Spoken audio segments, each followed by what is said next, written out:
El concejal delegado de Parques y Jardines, Ángel Martínez, ha acompañado al director del Colegio Los Pinos, Ángel Sáez, y a la subdirectora, Carolina Longusta, en la inauguración del proyecto didáctico La Villa de Jaritos de la Frontera. Este proyecto didáctico, dirigido por la profesora Ana Aroca, busca promover un lugar de paz, convivencia y magia, en el que los más pequeños aprendan a respetar y cuidar la naturaleza, a través de la figura de los jaritos, seres mágicos del tamaño de un bote de yogur, con orejas puntiagudas y 4 dedos en pies y manos, dedicados a la fauna y flora de nuestro entorno. Este pequeño poblado, creado por la artista Ana Tonda, no solo incluye las pequeñas casitas de estas criaturas, sino otras edificaciones como un colegio, una posada, una oficina de correos o almacenes de miel, bellotas, fresas y semillas.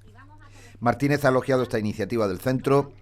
en la que han participado profesorado, alumnado de todas las edades y familias, destacando que se trata de una propuesta preciosa que acerca a los niños a su entorno, fomentando el conocimiento, el respeto y el cuidado de la naturaleza.